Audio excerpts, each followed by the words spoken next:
Perkembangan teknologi di bidang agama. Teknologi menjadi salah satu strategi digunakan untuk memudahkan aktivitas manusia dan banyak digunakan di era digital saat ini, termasuk memudahkan dalam urusan agama seperti halnya membayar zakat melalui online. Selama pandemi COVID-19 merebak, masyarakat seluruh dunia dianjurkan untuk melakukan social distancing. Pembayaran zakat fitrah via online dianggap menjadi solusi mencegah virus corona tanpa melewatkan membayar zakat. Tujuan pertama dari keberadaan teknologi adalah untuk memecahkan masalah, meningkatkan kemudahan penggunaan untuk sebagian besar hal yang kita gunakan dalam kehidupan sehari-hari, khususnya agama. Tujuan kedua yang tidak diketahui banyak orang adalah untuk meningkatkan efisiensi dan kreativitas sebagai produk pemikiran ulama-ulama masa lampau yang ditulis dengan format khas modern sebelum abad ke-17-an. Istilah kitab kuning pada mulanya diperkenalkan oleh kalangan luar pesantren sekitar 2 dasawarsa yang silam dengan nada merendahkan. Dalam pandangan mereka, ia dianggap sebagai kitab yang berkadar rendah, ketinggalan zaman, dan menjadi salah satu penyebab terjadinya stagnasi berpikir umat Islam. Untuk zaman sekarang, banyak para ulama yang membuat kitab-kitab klasik tersebut dibuat secara digital. Perkembangan teknologi di bidang agama terbagi menjadi beberapa bagian. Yang pertama di bidang dakwah. Dakwah pada zaman Rasul melakukan strategi dakwah secara sembunyi-sembunyi dan terang-terangan. Dakwah secara sembunyi-sembunyi dilakukan pada masa awal pemerintah berdakwah untuk menghindari sikap negatif kaum Quraisy yang kejam. Saat ini dakwah menjadi jauh lebih mudah karena adanya teknologi. Kedudukan media dalam dakwah sejajar dengan kedudukan dakwah itu sendiri. Dengan era modern seperti sekarang ini, perkembangan teknologi telah membawa banyak perubahan bagi dunia dakwah Islam. Misalnya, teknologi yang sangat berperan penting dalam kehidupan sekarang, kita berada pada era revolusi industri 4.0. Era ini menuntut adanya perubahan yang menyeluruh dalam seluruh sisi dan bidang kehidupan manusia. Gadget yang kita gunakan dapat bermanfaat jika kita gunakan secara bijaksana, seperti halnya menyebarkan kebaikan melalui gadget, yakni pendakwah digital.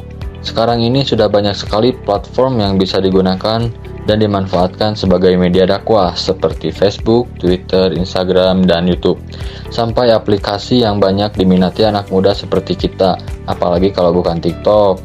Nah, dengan banyaknya ragam sarana teknologi digital, pendakwah dituntut untuk lebih kreatif dalam membuat konten dan menyebarkan melalui sosial media tersebut.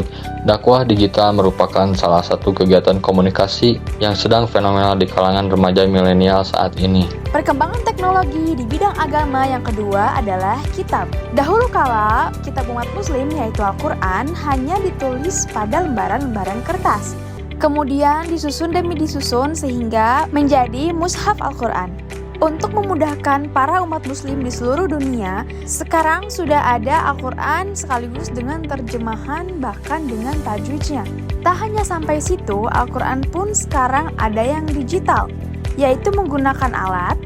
Kemudian alat itu akan mengeluarkan lantunan-lantunan ayat suci Al-Quran. Dan tak hanya sampai di situ, saat ini kita sudah bisa menikmati Al-Quran jauh lebih mudah. Hanya dengan mendownload aplikasi Al-Quran, kita sudah bisa membaca Al-Quran dimanapun, kapanpun, dan jauh lebih fleksibel karena Al-Quran tersebut ada di telepon genggam yang kemanapun kita bawa. Perkembangan teknologi di bidang agama dalam hal pendidikan. Dahulu kala, pendidikan Islam atau madrasah diadakan dalam kondisi yang sangat sederhana. Minim pencahayaan, minim peralatan, dan hanya bermodalkan mushaf Al-Quran dan Iqra. Kemudian, semakin berkembangnya zaman saat ini, pendidikan Islam atau madrasah sudah sangat memadai dari mulai sistem pendidikan yang terstruktur, peralatan belajar, fasilitas belajar yang lebih nyaman. Hingga saat ini, baik sekolah umum maupun sekolah berbasis Islam atau pesantren dan juga madrasah sudah bisa melakukan sistem pendidikan yang nyaman dan lebih menyenangkan. Perkembangan teknologi di bidang agama yang keempat yaitu Ziswaf. Perkembangan zakat pada zaman dahulu yaitu memakai beras dan timbangan dan juga makanan lainnya. Sedangkan zaman sekarang zakat itu bisa berbagai macam bentuk. Contohnya seperti uang. Dan zaman dahulu bayar zakat melalui ustadz, DKM dan lain-lainnya.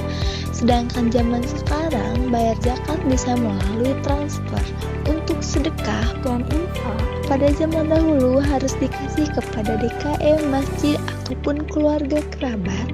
Sedangkan di zaman sekarang untuk sedekah Dan juga infak. bisa ke .com dan segala macamnya. Wakaf juga itu bisa disebut dengan pembelian tanah buat suatu saat nanti kita meninggal. Dan pada zaman sekarang itu pembelian tanah wakaf bisa melalui transfer sendiri, tidak seperti zaman dahulu yang diharuskan bertemu dengan orang yang menjual tanah wakaf tersebut. Dalam dampak positif dari perkembangan sains dan teknologi dalam kehidupan pula banyak sekali contohnya. Sains dan teknologi dapat menjadi sumber pengetahuan yang selalu berkembang di masanya. Kita dapat mencari informasi pada suatu mesin pencarian yang bernama Google. Kemajuan ilmu pengetahuan dan teknologi dapat memiliki dampak negatif pada bidang agama. Beberapa di antaranya adalah penyalahgunaan teknologi untuk tujuan yang bertentangan dengan nilai-nilai agama, menimbulkan skeptisisme dan keraguan terhadap ajaran agama.